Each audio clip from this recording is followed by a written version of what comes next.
Hey everyone, in this video I'm going to be building up this Dune spice harvester from Meng, and this is a scaled up version of the miniature spice harvester they released previously, and I really enjoyed building up and painting that kit, so let's see how this one stacks up.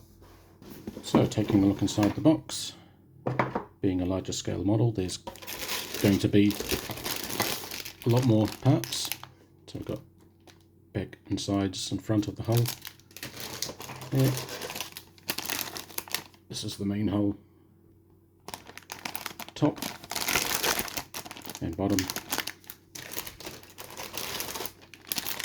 Lots of detailed parts for engine components.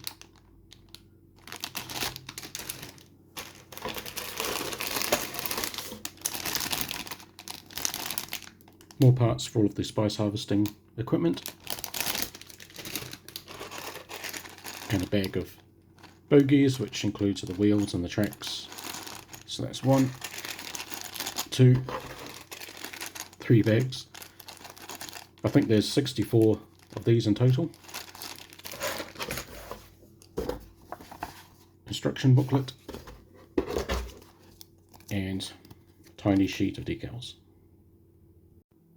So just having a brief look through the instruction book, and being a larger kit, it's slightly more complex than the miniature version. A lot more parts to put together.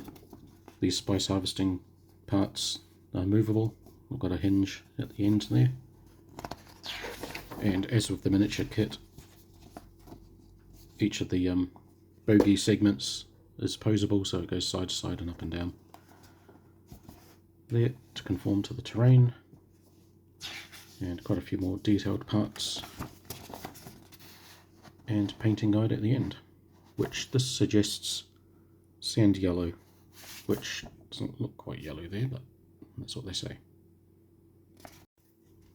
So the rough plan for this build is to cut all the pieces I need out, clean them up, and then construct. But I'm going to do it in sub-assemblies because there's quite a few parts to this kit, and I just want to make sure I'm cutting off the right parts as I need them, following the instructions. This build is going to be very similar to constructing a traditional tank, so I'll be building all of the parts, putting them all together, and then doing all of the painting at the end.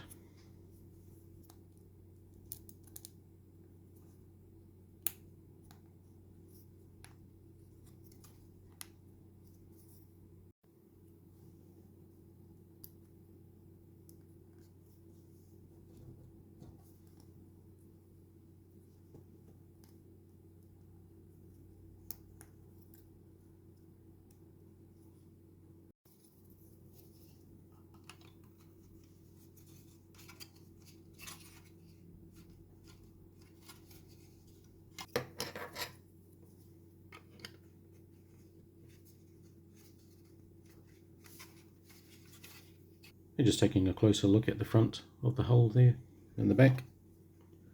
But I just wanted to comment on how I'm enjoying these Meng kits. I've built a few now, and just the consistent quality I'm finding. They're really well engineered to be pushed together, so you don't need glue. I don't really find any problems like flash or injector pin marks. There's a few here, but nothing that's going to be seen. No horrible seams or mold lines to clean up. It's just really good, consistent quality that makes building quite a breeze. Very close to approaching Bandai quality, I think. And the price point is pretty middle of the road. It's not that cheap, but they're not that expensive compared to other kits. So yeah, no, I haven't been paid to say that. I just genuinely enjoy putting these kits together.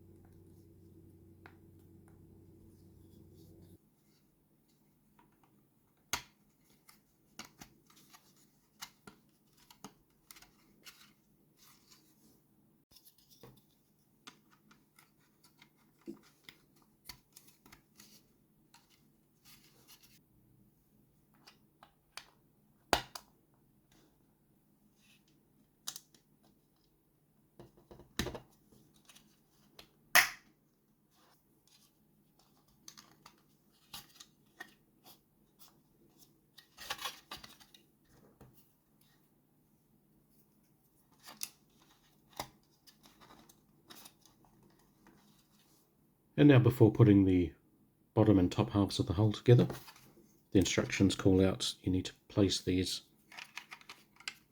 housings for the tracks and the wheels into position there.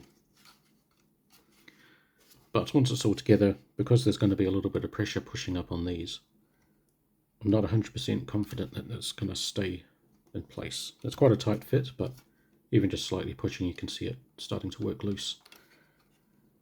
So I'm going to just secure those with a bit of glue, and they should stay in there nicely.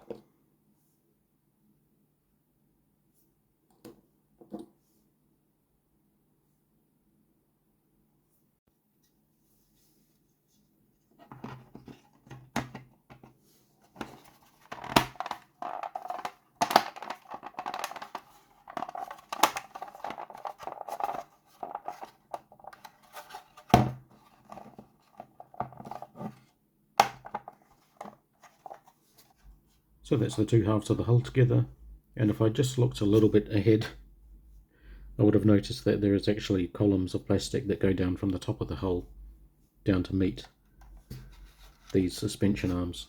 So I didn't really need to glue them. That's, as you can see there, that's coming straight from the top of the hull, and it clips into there, so these aren't going to be pushed any further down. So I didn't need to glue them really, but that's all good.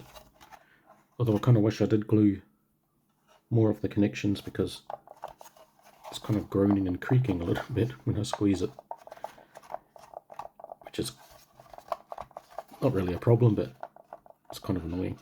But anyway, moving on.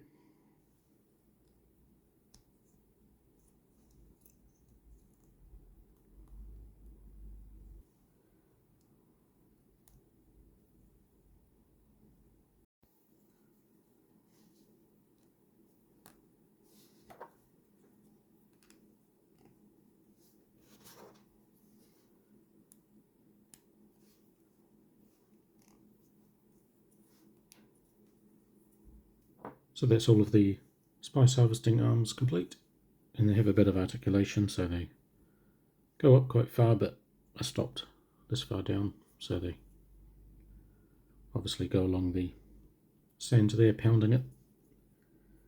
And so these all now attach to this housing at the bottom.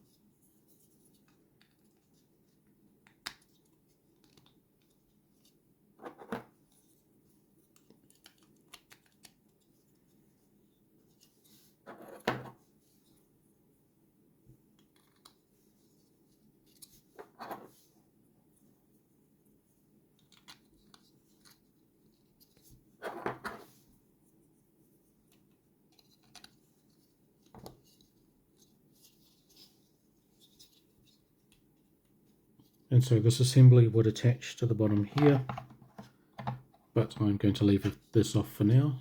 So this will be a separate sub-assembly that I'll paint top and bottom, which will just be easier with these pieces separate.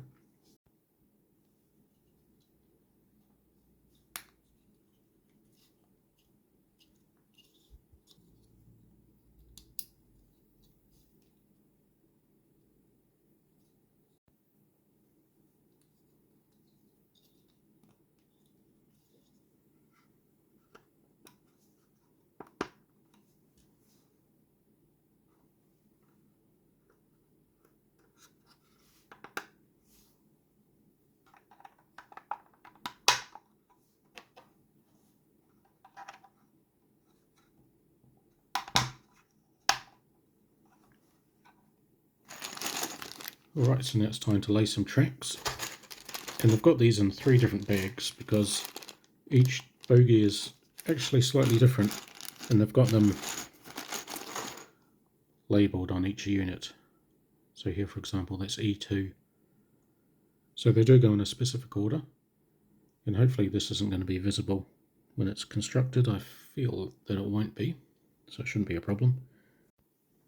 Right, so using this axle piece, I need to attach 2 E3s, one each side.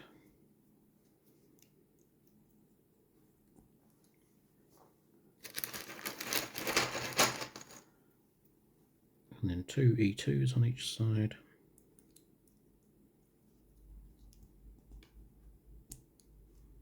And these all join up together.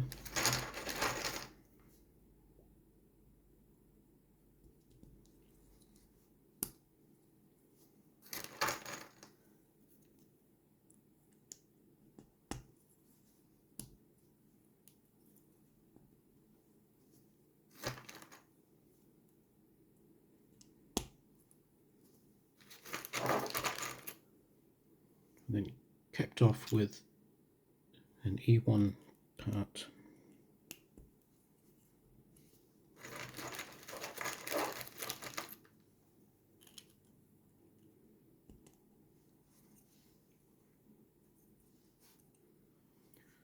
Like that.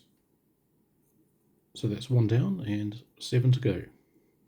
And what I really like about these parts is that there's no mould line down the centre. So there's absolutely no cleanup job required, which is really nice. Alright, so that's all of the tracks done, and these just clip onto the bottom here. Pretty simple, but as before, I'm going to leave these separate to make painting a bit easier. But to finish the building, I'm just going to finish off attaching the detailed parts to the main hull.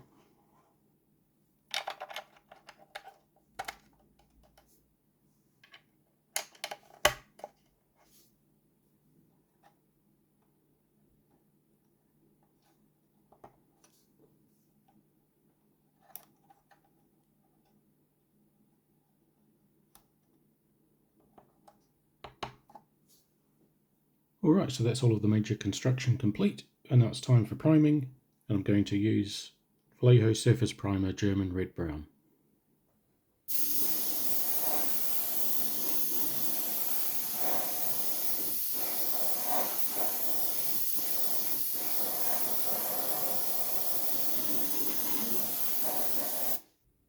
And now with the primer down, the tracks are going to get a coat of Vallejo Modeler gunmetal.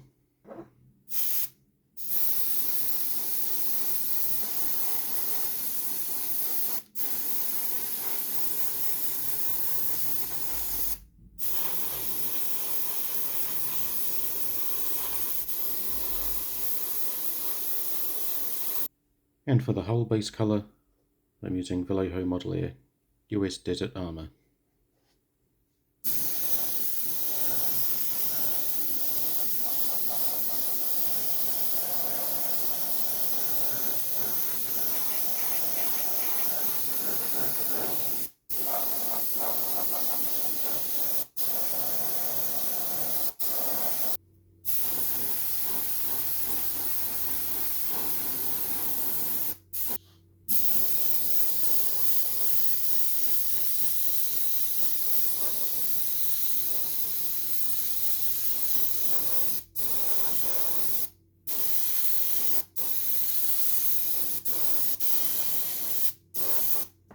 Alright, so there's the Desert Armour layer down, and I've left it intentionally a little bit patchy over the primer, just to create a bit of depth, and using the primer as sort of a pre-shading layer, so it's a little bit lighter around some of these parts and in the recessed areas, and it just gives the impression of just a little bit of weathering without doing too much extra steps. And it being the dark red colour kind of goes together with the sandy environment, indicating a bit of grime and grit, wear and tear. Here's the harvesting parts. And yeah, I did remember to lift these up and paint in the hinges as well, but you're really not going to be seeing much of that once it's all been put together. And with the tracks, I sprayed on the gunmetal over the track links and then just pulled, it's a bit harder now because the paint's set, but pulled one of the sides of the bogies off and then just hand sprayed on the sand over the end caps there. and then just push them back together, but can't get those off again because yeah, the paint's kind of set it now. So the next step is to apply an initial wash, and I want to sort of tone down this colour and make it a little bit darker and bring out some of the detail on all of these recessed panel lines. So I'm going to use Villeneuve Model Wash Oiled Earth, which is a really nice combination of dark greys and browns. And so because I haven't put a clear coat over the paint, this wash will stain the paint. It won't just slide off it. And that is kind of the effect I'm going after. I just want to darken everything down a little bit.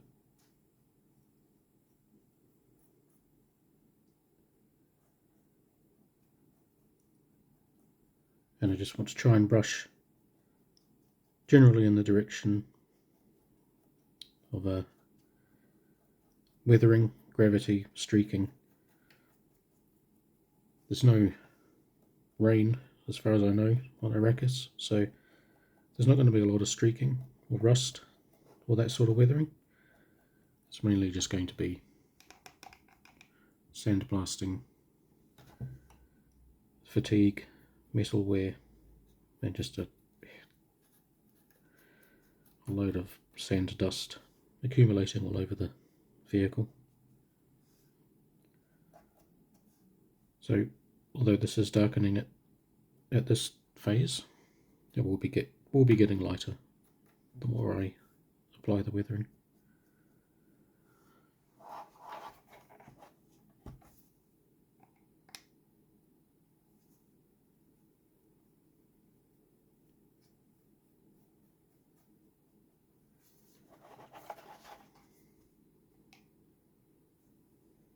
And I'm just going to apply it section by section, so I don't just want to go crazy and just do the whole thing at once. Because as this wash dries, it gets a little bit more tacky, and then I've still got the chance to clean up any pooling or tide marks that happen before it gets too dry.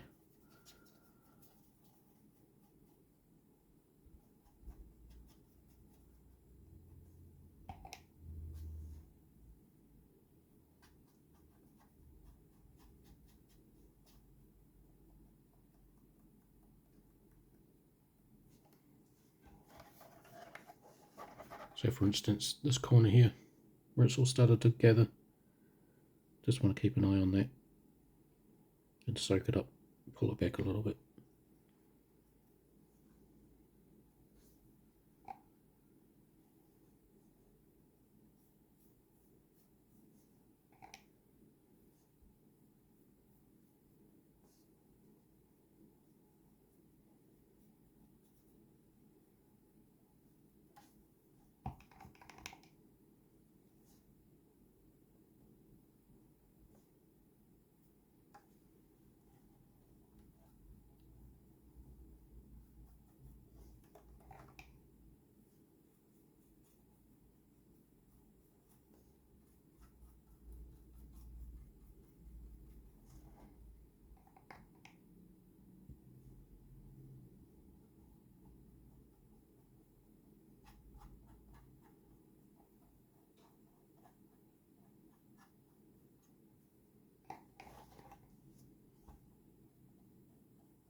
Alright, so I've applied the top and one of the sides, and as this starts to dry, I'm not going to apply any more wash to the brush, just going to leave it as it is, and then I'm just going to go around the surface and just pick out any areas that I want to enhance or correct.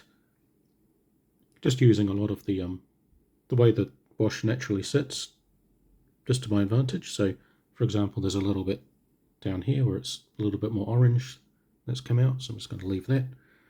There's like a dot here which I don't want, so I'm just going to shift that away. Probably just collected around a little bit of dust or debris or something. And then I can just wipe off the brush on this paper towel and then go around and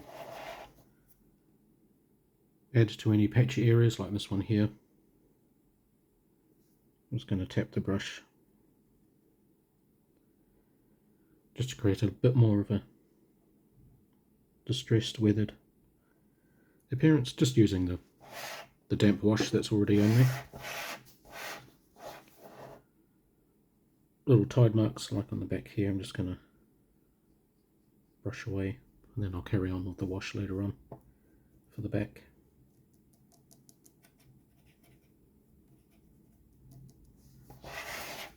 Yeah, there's a bit of a pulled wash here,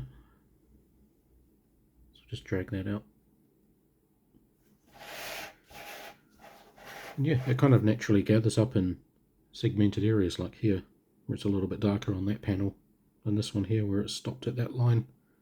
So it just kind of naturally decides what to weather and what not to, which is what I really love about this wash. Just the different colours and the consistency of it. It just kind of really settles into areas and makes some nice little happy accidents. A few more dots around here I just want to push out.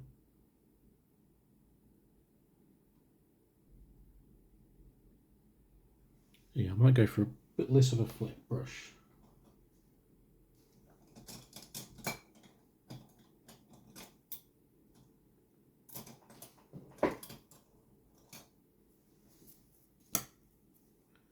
So this old brush is a bit rounder.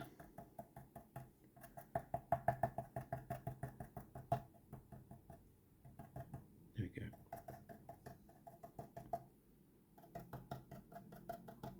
Yeah, I like to keep old, worn out brushes for this sort of job. They're usually a bit more stiffer, just because they've not been cleaned properly.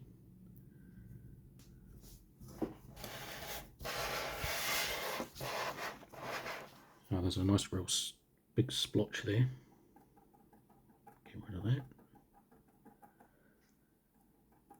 And just try and keep the weathering within a certain panel. Yeah. A little bit of a bare spot here.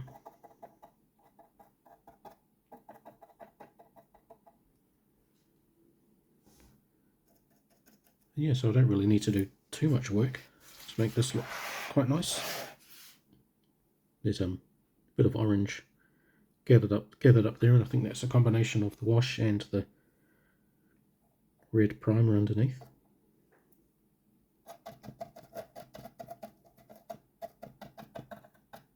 So it's just using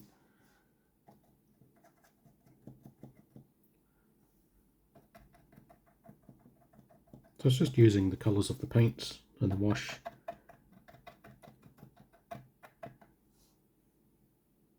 and just letting them do their stuff, really.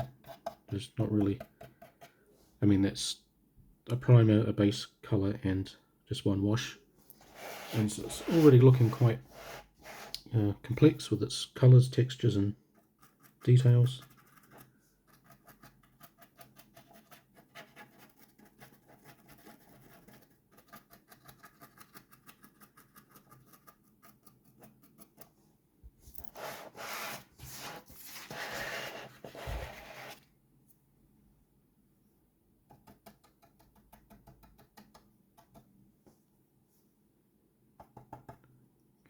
Get a little bit more distressing going on some of these panels.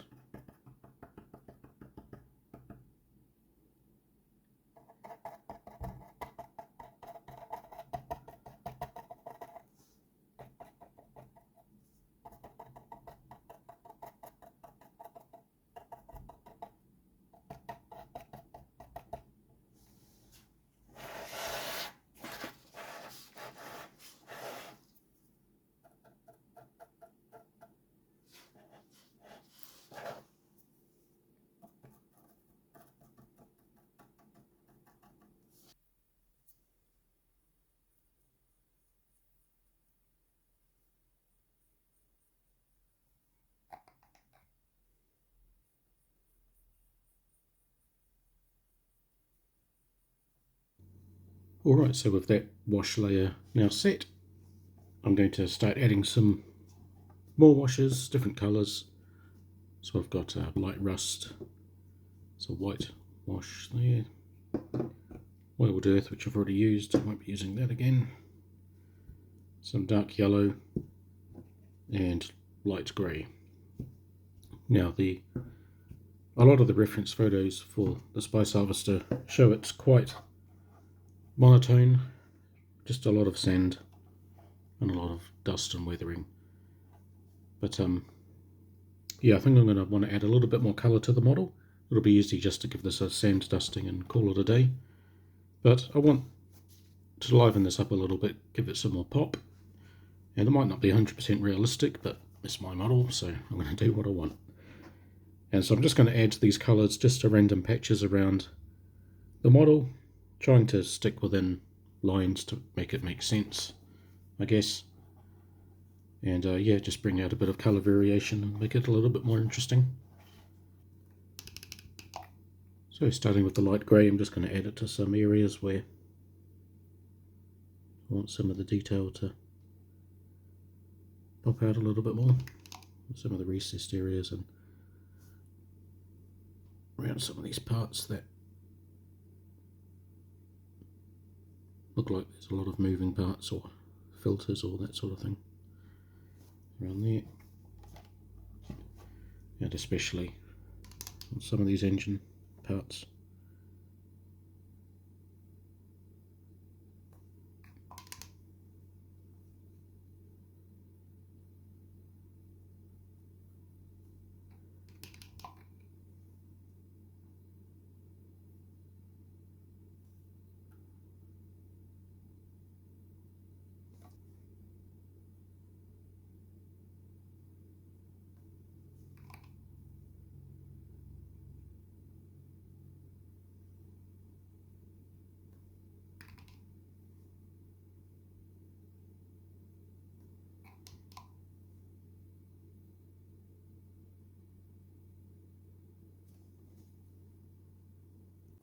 Now for a bit of the yellow, dark yellow.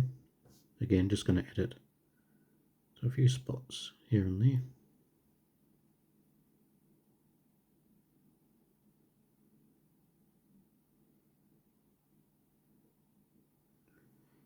Again, this is another colour that's quite bright, so I might apply some of this and then decide to pull it back a little bit.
And now for some of the white,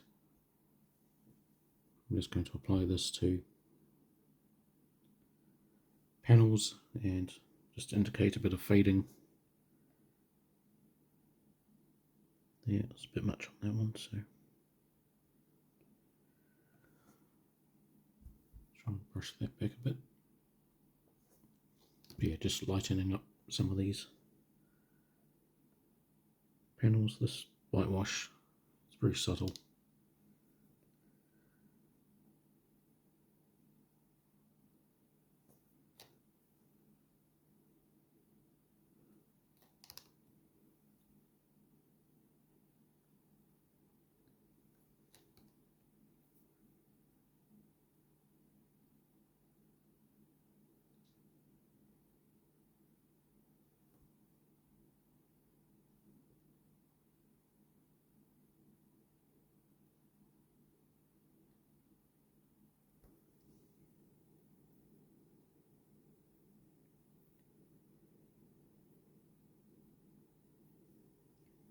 And I'm just applying a little bit more rust on the harvesting parts, just to indicate this is where a lot of the spice is collecting. I'm going to add a bit more orange pigments later on, but just thought I'd lay down some orange colour to start off with, keeping it quite light. And I'm not too worried about painting or giving too much wash to these under side parts, because this is going to get a lot of dusting with sand, so it'll probably cover most of that up, but I might just lay down a little bit in the recessed areas.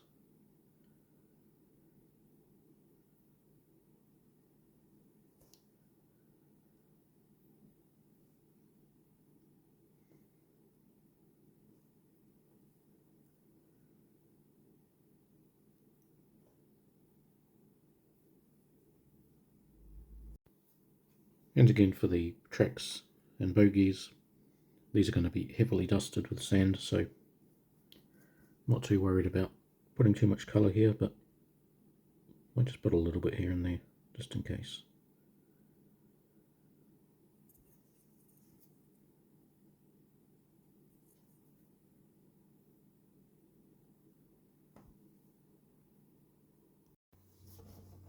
Okay, so I've laid down a few applications of all of those different washes, and to finish this step off, I'm just going to clean up some of these patches where I don't quite like how it's ended up. Some of it's a bit too thick, and there's just a few kind of tide marks that I want to clean up. So just going back to my raggedy brush, just going to put a little bit of acrylic thinner on it.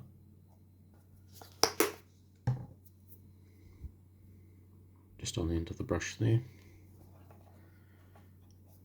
Might just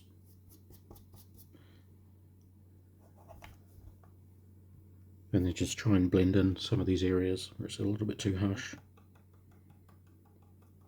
So here, can move this white around a little bit.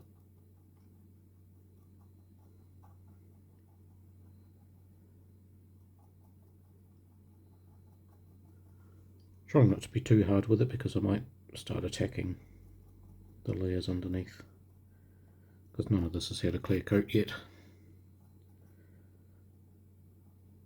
Yeah, let's bring that back a little bit. There's another one here.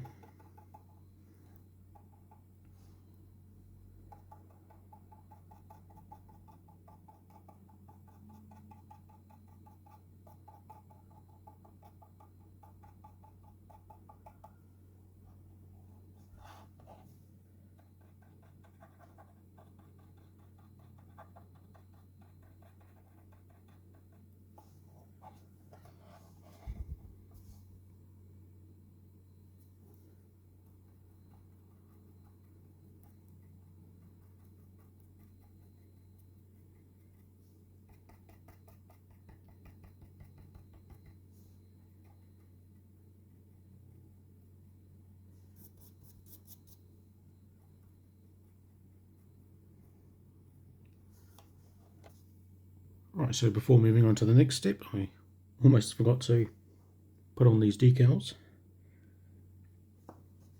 So there's just 3 of them to worry about.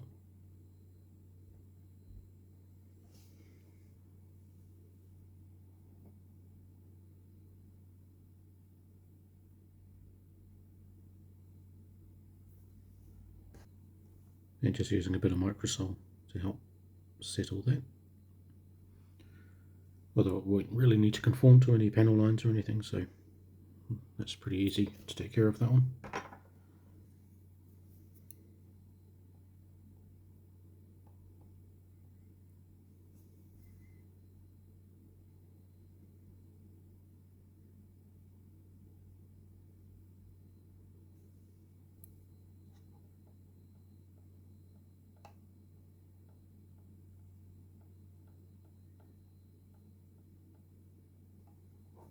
And now the next step is to end a light sand wash, and I've got a couple of colours mixed up. So I've got Vallejo model colour, sand yellow, and Vallejo Model Air Aged White, just to combine to get a really nice pale yellow colour mixed with a bit of water to give a really nice light watery consistency.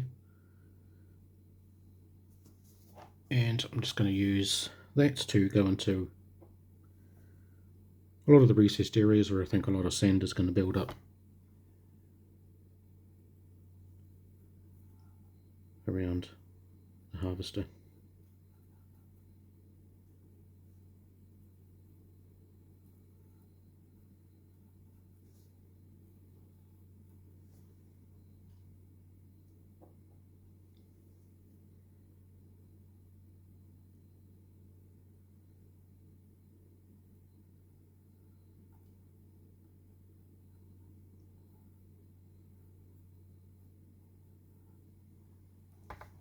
And as with the other washes, I can use this to lighten up some panels, add a bit more variation in the colour. And yeah, so going to be a bit of sand built up in some of these areas where there's going to be a bit less wind, a bit less weathering.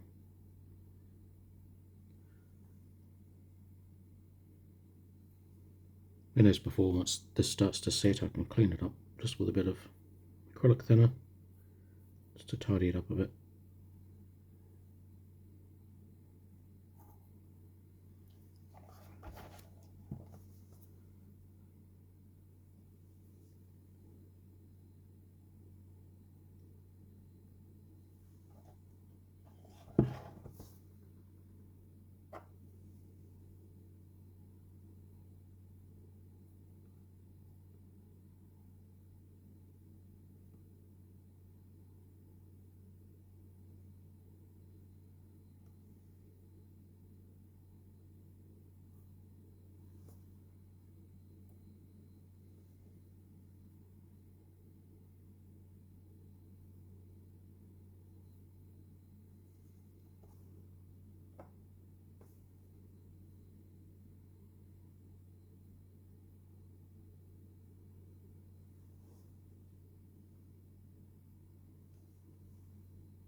Alright, so I think that base wash was a little bit too yellow, especially on the tracks. It came up a lot brighter than on the hull.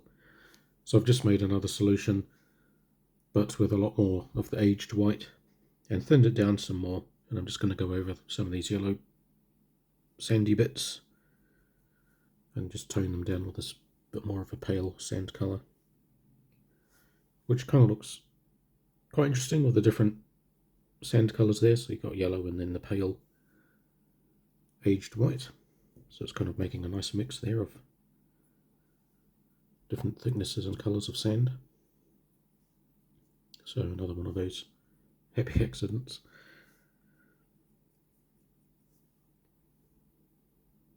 And now for some of these other parts, I'm just using the same toned down wash just to bring back some of this yellow a little bit.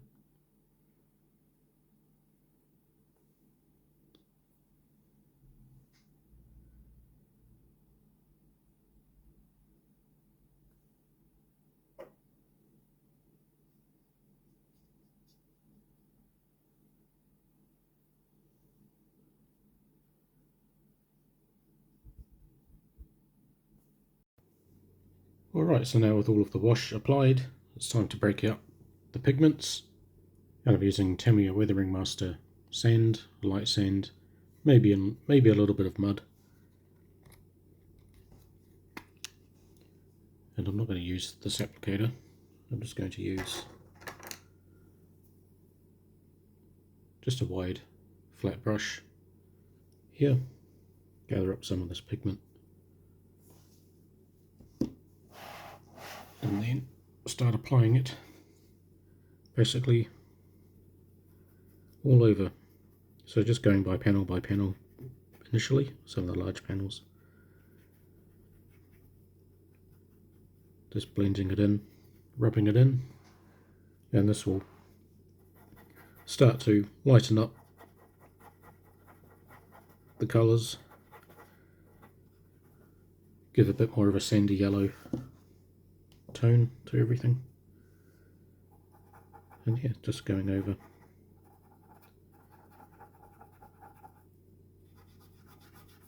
and lighting it.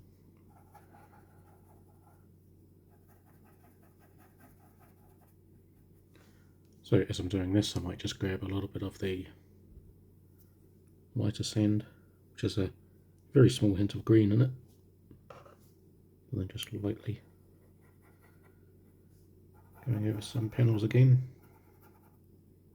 and then I can mix and match. And yeah, just have a lot of fun rubbing all of this in.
Alright, so I've done the top half there, and you can see the difference between having applied the pigments versus not. So it really does make quite a big difference, even though I'm really only putting a light dusting down. And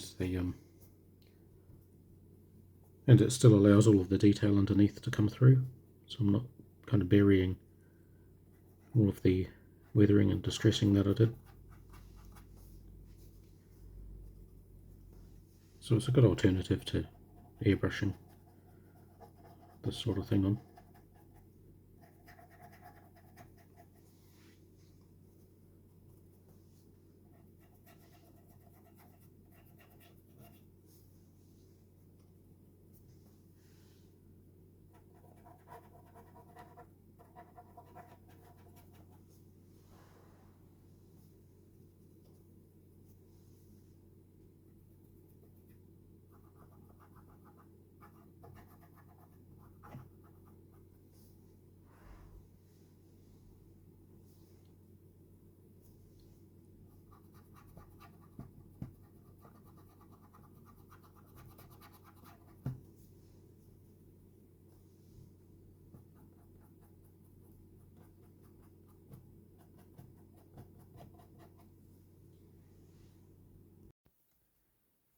Alright, so now I want to add a bit of staining from all of the soot and smoke that comes out the back of these vents.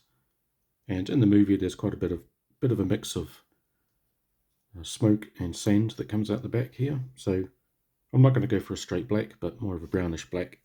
And I'm using Villeneuve model color German camo black brown. And because this is model color, this is designed for brush painting, so I'm going to need to thin it a little bit for the airbrush because it's quite thick.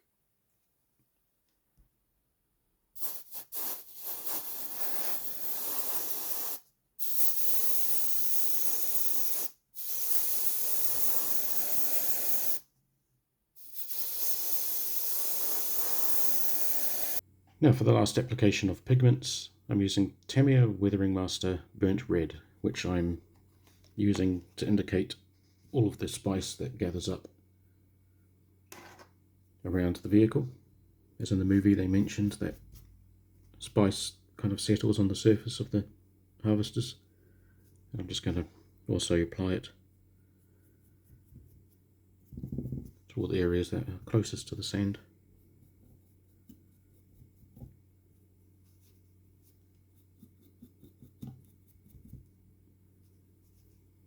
Just to give a subtle orange tint to some of these areas.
And just trying to be a little bit more subtle with the spice along the top.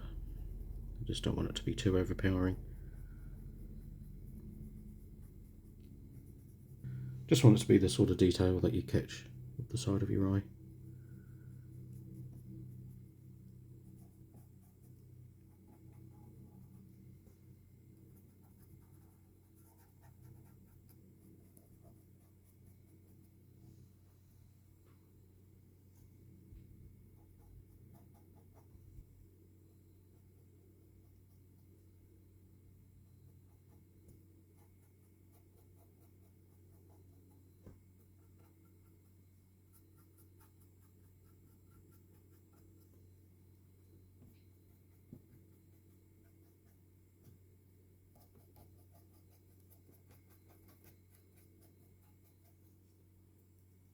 And now for a bit more detail, I've just got a little bit of acrylic thinner on the end of this stiff brush, and I'm just going to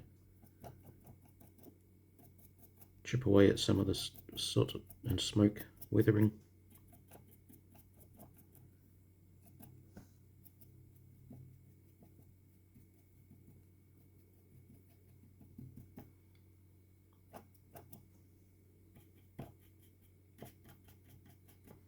Alright, so with all of the pigments and the washes and the weathering applied, it's now time to seal everything in with a coat of Vallejo matte varnish, and then I can start putting it all together.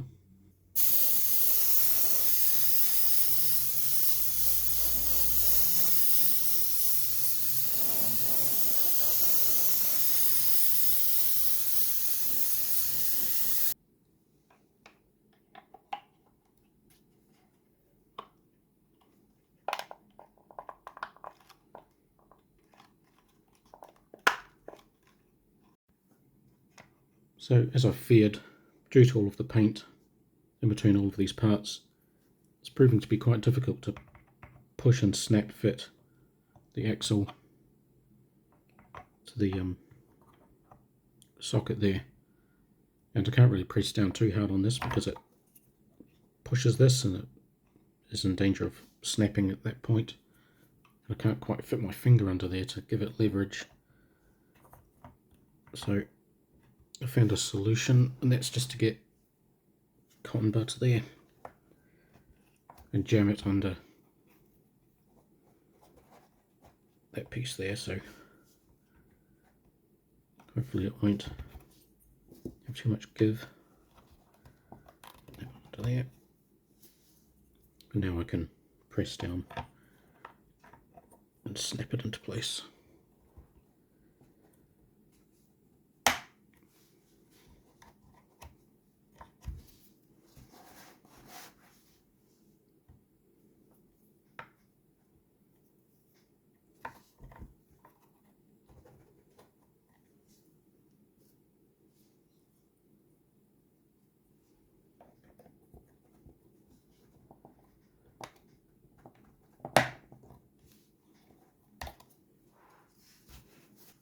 Alright, so here it is all put together, and yeah, it's been another really enjoyable build. The construction went together really quickly, and the vast majority of the time was spent layering up all of the washes and pigments. And yeah, I'm really happy with how it's come out overall. I'm just moving it around on this paper towel because it squeaks a lot on the desk. But yeah, just having a look at some of the details. Yeah, it's actually kind of hard to hold with all of the moving tracks and bits and pieces underneath, so it kind of wobbles a bit. But anyway, yeah, so I may have been able to achieve a lot of this pigment effect with airbrushing, but it was kind of a lot of fun building up and applying all of the pigments.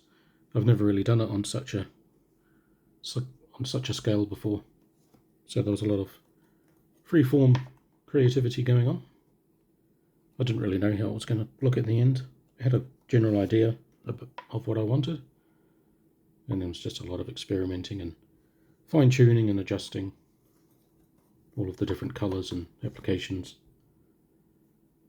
And yeah, it's quite a challenge to get a weathered, worn appearance of a big metal vehicle that, you know, doesn't have a lot of streaking or rust. There's a little bit of streaking I applied on the side, and that's just due to what was on the box art. There's a little bit of streaking, so maybe that's just a lot of sand just dropping down the sides.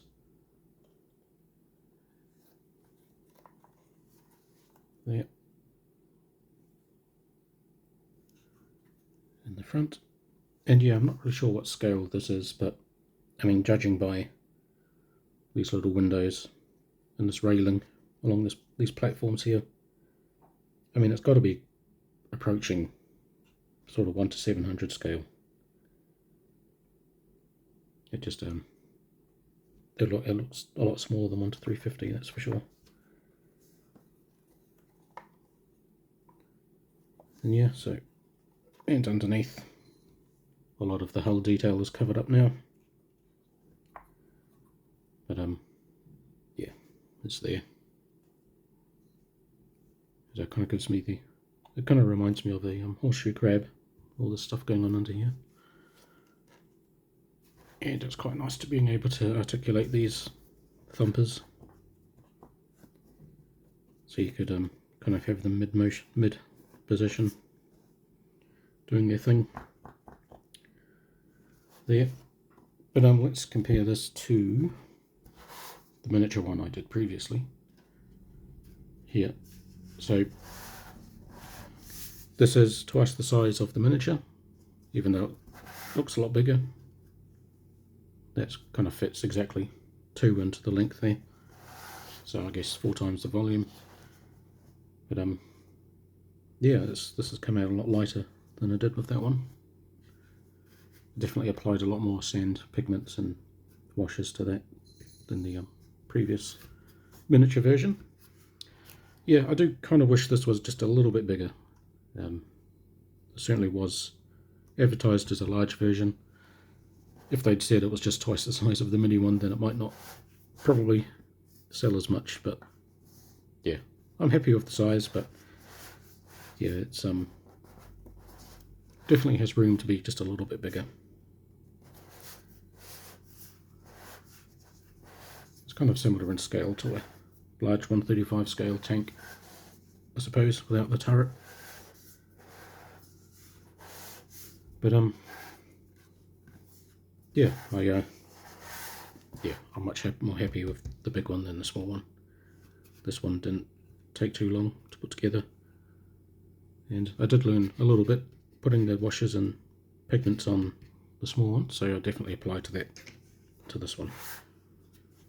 So I'm glad I've done both, and this will sit nicely on the shelf with my growing Dune collection. So I hope you've enjoyed the build. Let me know what you think. If you've got any questions, please ask. And yeah, I hope to see you in the next build. So until then, thanks for watching.